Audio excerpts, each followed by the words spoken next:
日本史学習に最高にもってこいのサイト、サムライアーカイブスポッドキャストへようこそ。美しい自然にあふれてる縄文時代から波乱万丈な幕末まで、全時代を網羅して日本史の隅から隅まで一緒に語り合いましょう。では早速日本史の世界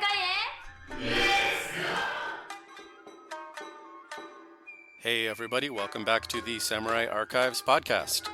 Today we're back again with part 2 of the discussion of Japan's place in the Chinese tribute system with Dr. Travis Seifman.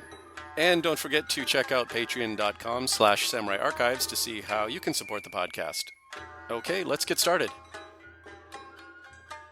I forget what year, I would have to look it up, but I guess somewhere around 1590, Hideyoshi requests investiture. I don't know if he actually sends a tributary mission per se, but in 1596, envoys from the Ming court travel to Osaka, and they officially invest Hideyoshi as king of Japan.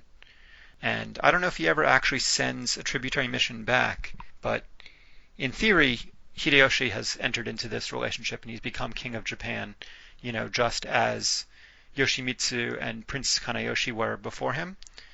But he receives, a formal royal robe and a royal crown and a seal and a patent of office and all these kinds of official material signs that he's been invested as king.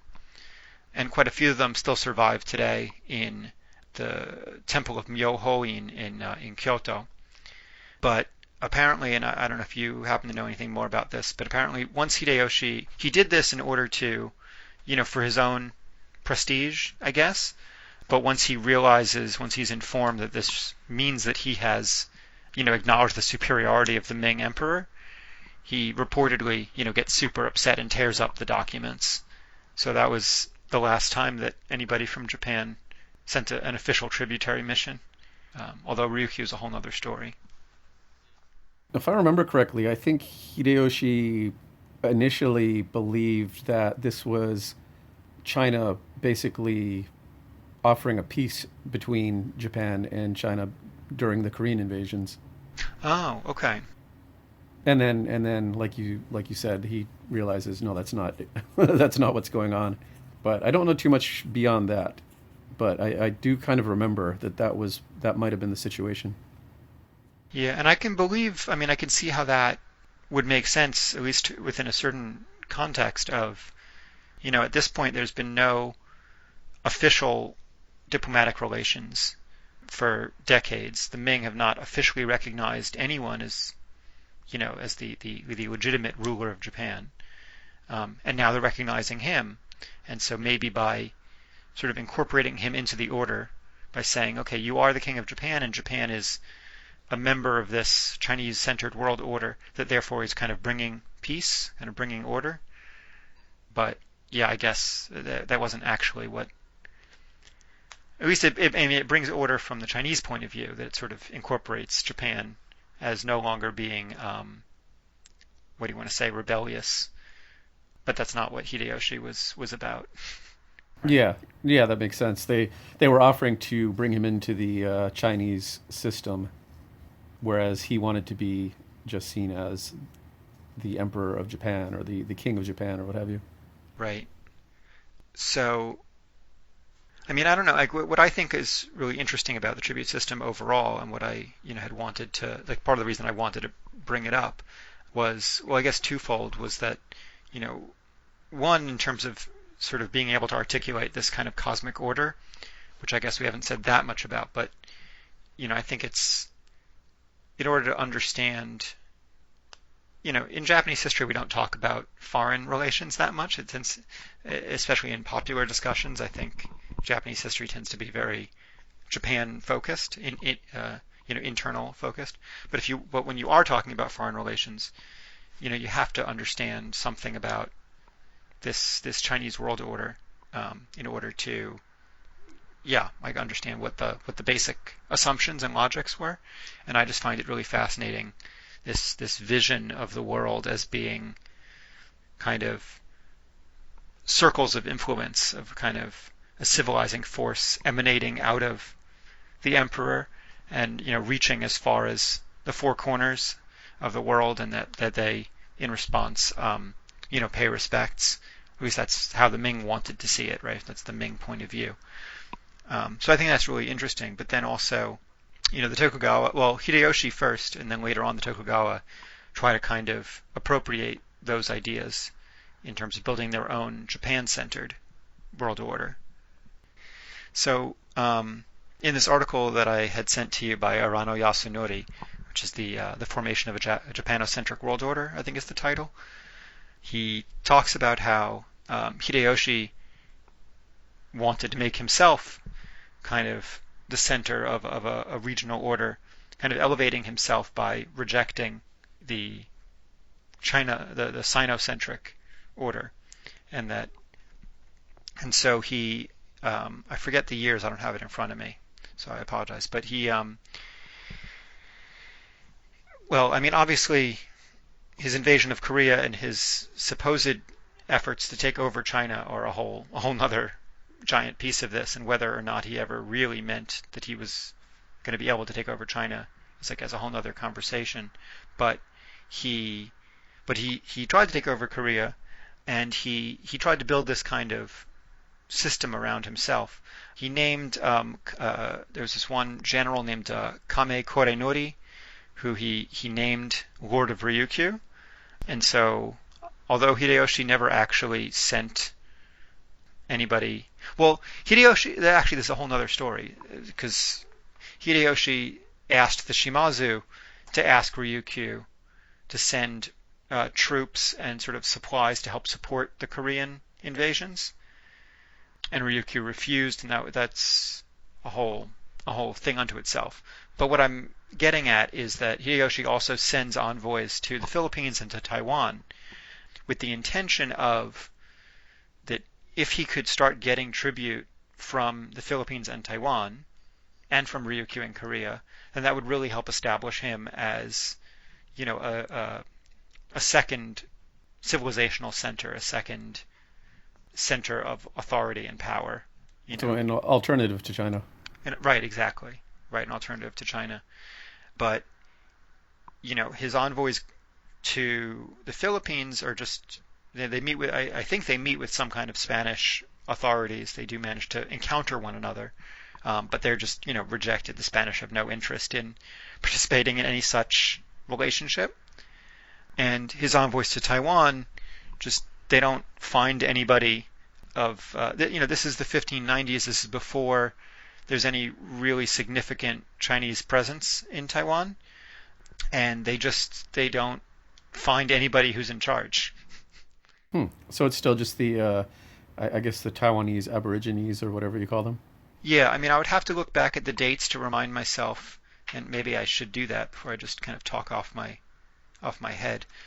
Yeah, I'm not even sure that, there was no Dutch base there at that time. I'm not even sure that the Portuguese might have had some small base, but it was basically just Taiwanese Aborigines, various different groups, various different tribes, and these samurai envoys just don't manage to find anybody to talk to who can even begin to claim to represent the island. So it all kind of fails. But I think it's very interesting that happens at all, because we just don't normally. It's episodes that we don't normally hear about at all, So Hideyoshi tries to build up this alternative Japan-centric world order centered on him, and it never really materializes. But after he dies and after the Tokugawa take over, Tokugawa spend the first 30 years or so, from roughly 1600 to 1630 something, trying to restore relations with the Ming. And the Tokugawa have no interest in paying tribute or engaging in that system, but they're just trying to reestablish nice relationship with Korea by saying, look, the Tokugawa are not the Toyotomi, and we didn't invade you, and we want to have nice relations. And by talking to Ryukyu and trying to get Ryukyu to kind of speak on their behalf or whatever, to convince the Ming to act as a mediator, that Ryukyu should act as a mediator to get the Ming to agree to some kind of friendly relationship with the Tokugawa, even if it's not in the context of a hierarchical superior-inferior tributary investiture relationship. So, long story short, that never materializes either. And the Ming Dynasty falls in 1644. The Qing Dynasty never establishes formal relationships with the Tokugawa. But the Tokugawa do succeed in building their own kind of Japan-centric world order, in a certain sense, by from the 1630s onwards, 1640s onwards, receiving formal missions, formal embassies from Ryukyu and from Korea. And they actually go a little bit further, that they receive embassies from the Dutch East India Company, which is kind of a complicated, I don't know, they're merchants, they're not recognized as official representatives of any kingdom. I'm blanking on the author. The new book, The Company and the Shogun, Adam Clulow's book, 2013, Adam Clulow's book, The Company and the Shogun, argues that the Dutch were kind of treated as samurai vassals, actually. So that's a whole nother piece. But then the Tokugawa also, they develop a relationship, or they create a relationship with the heads of the Mampukuji temple in Uji. Are you familiar with this at all? No, not really. So the Mampukuji is one of the most major Chinese Zen temples in Japan, built in a Ming style, and still today it's like one of the finest surviving examples of Ming architecture. And for the first, I don't know for how long, but for the first century, I think, at least, of the Edo period, all the heads of the Mampukuji were Chinese monks. So the Tokugawa the Tokugawa obliges them to come travel to Edo and pay respects in some fashion. And they kind of use these Chinese monks as if they were representatives of the Ming or Qing court recognizing Tokugawa authority. So they're kind of brought into this as well, in a kind of as sort of Japan-centric system. And then finally we have the Ainu, the indigenous people of Hokkaido and of sort of the northern regions, who never travel to Edo and don't, engage in tributary relationship per se, but who definitely engage in some kind of ritual relationship with the Matsumae clan of the samurai who are kind of assigned to oversee Hokkaido. So, long story short, the Tokugawa are receiving something akin to tribute missions, arguably, from Ryukyu and Korea, and kind of a little bit less so, but kind of also from these Chinese monks at Mampukuji who are kind of representing China, from merchants from the Dutch East India Company, and from the Ainu. And the Tokugawa also receive, I think it's 3 or 4 tributary missions from the King of Siam, actually, in the 1620s, 1630s. And then that stops for various reasons relating to Siamese history. But one thing that I found in my dissertation work is that while Arano and Ronald Tobey talk about this Tokugawa construction of a shogun-centric world order, what they don't articulate, which maybe they know it and maybe they say it somewhere, but what I haven't really seen and what I'm now saying in my dissertation work is that as much as they did appropriate this tributary notion and they did use Korean and Ryukyuan embassies to kind of build a conceptual notion of a shogun-centric world order, that whole world order was actually based very much in samurai ritual. So even though if they called them tributary missions and they kind of used that rhetoric to support their legitimacy, the actual kind of the gifts that they and the Ryukyuan ambassadors actually did kowtow to the shogun, which is not something that samurai ever did. So there are elements of sort of using the tributary system to bolster Tokugawa legitimacy.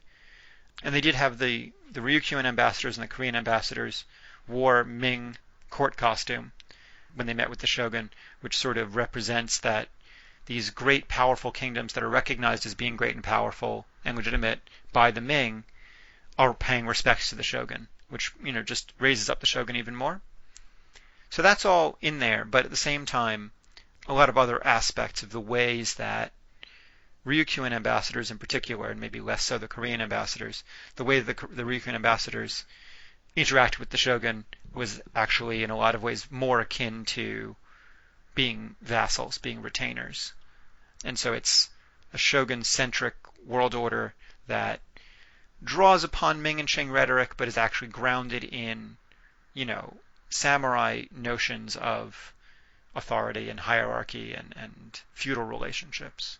So I was looking through the article, The Tenacious Tribute System by Peter Perdue, and he mentions that some historians deny that the tributary system even existed. So what exactly is he talking about there? Yeah. So when Perdue talks about, when he says that many scholars deny that it even existed, he's pointing directly at, one of the what I think is actually one of the biggest debates in the field right now. I've been to the Association of Asian Studies, the AAS, annual conference.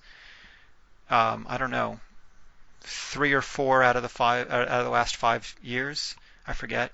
And each time there's been at least 3 or 4 panels just talking about these issues. So it's a very major thing, and I think basically what it comes down to is, number one, the way that Fairbank and other people have articulated this tributary system, the way that they've described it, a very kind of complex and intricate description of this intersection between the ideology, right? As I was saying before, the emperor as the center and source of civilization to which everyone pays respects and whatever, intersecting with practice, the actual logistical and ritual and also economic practices of these tributary missions going back and forth and so forth. That whole system, as kind of described as a complex and as a thing, is not really articulated by the Chinese. It doesn't. They don't call it a system in the Ming-Qing records. They don't describe it in such a systematic way. And I think a lot of scholars have critiqued this as being, number one, a kind of modern Western invention, imagining something, an Orientalist invention, actually, some people have said, imagining something upon, China that wasn't necessarily there. And some people, like Joshua Van Lew, have traced it directly to when the first British embassies went to Beijing. Lord Macartney is, I believe, 1793. Let me just double check.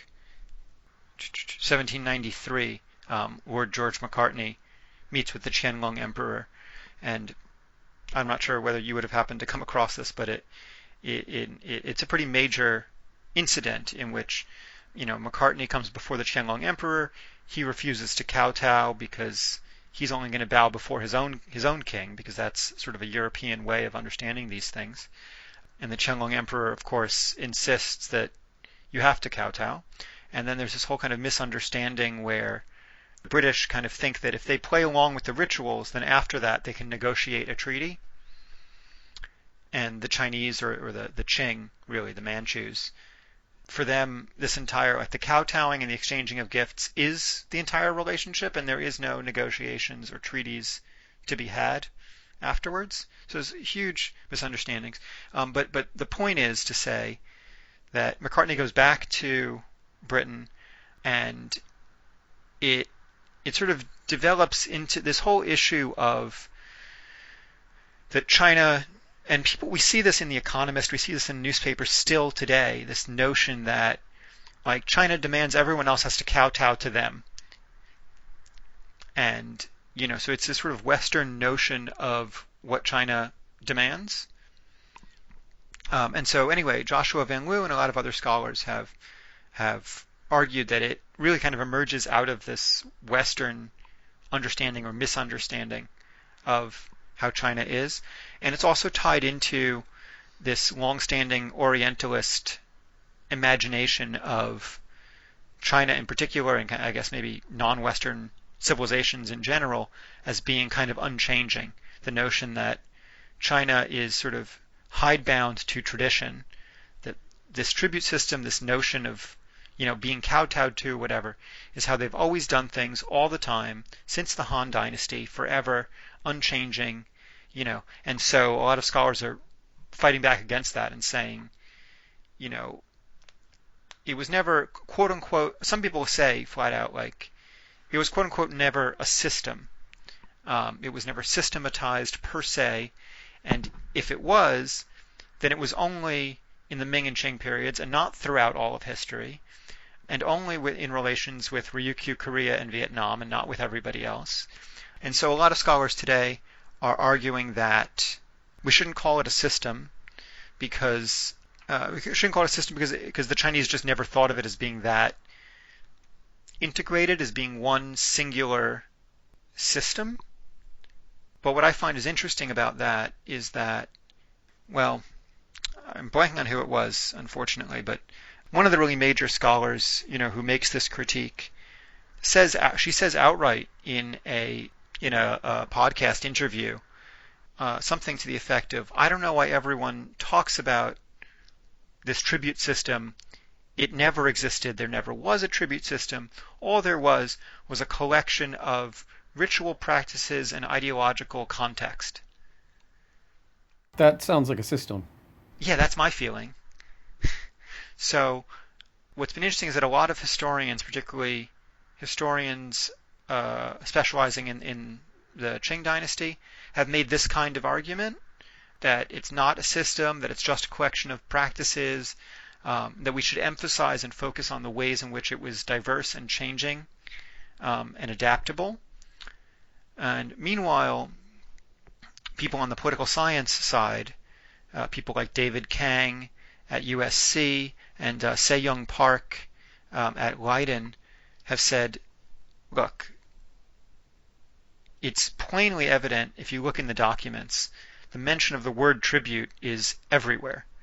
The mention of the description of investiture ceremonies, is everywhere. It happened. The description of this rhetoric of the emperor being the center and the source and whatever is everywhere in the documents. This thing happened. It's real, whether we call it a system or not. So that's sort of the fight that's going on. Yeah, I mean, China is not my area of expertise by any means, but it seems to me that even if for the Chinese it was just kind of, the way it was, it seems to have been standardized, and that kind of implies a system. But, I mean, who am I to say? So this is what people are arguing about at the AAS now, huh? It's one of the things, and arguing about it in publications, as you saw, this notion that the system never existed. And, I mean, to be clear, I don't think anybody is having, yelling matches, like actually arguing, actually fighting. That does happen. I've never seen that kind of thing happen at AAS at all. I know that it has happened at other conferences over other arguments. This question of whether or not the Hawaiians thought that Captain Cook was a god when he arrived has led to certain scholars not being allowed into the same room with one another. Here's the quote.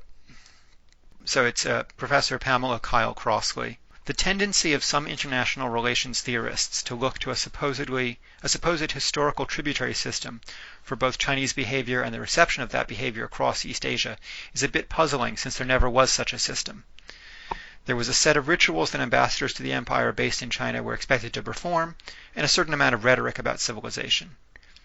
The relationships performed were between the Son of Heaven and the outside sovereigns, and not their respective societies, and Chinese records were always explicit about that. Beyond the rituals, there were no prescriptions, whether commercial, strategic, or cultural, for relations between China and any country sending ambassadors. I mean, I think that's an important point, that these really were relations between courts or between even individuals. There's relationships between kings and emperors, not between, countries per se. And on a certain level, I think that's a really interesting and important distinction. But I don't know, at the risk of being a little bit too bold, I guess I have my PhD now. I can just talk and say what I think. True, you do have that legitimacy behind you. I mean, as long as nobody listens to this podcast and says, "Oh, we don't want to hire him because he believes X, Y, and Z." It sure sounds like a system to me.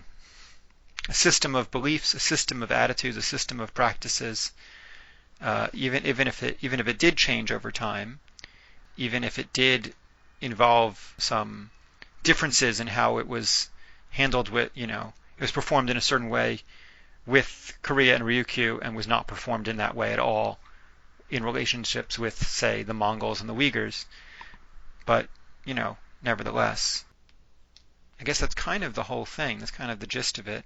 I don't know. I feel like we've touched upon a lot of it and we haven't really delved in, but I'm not positive where there is to delve further.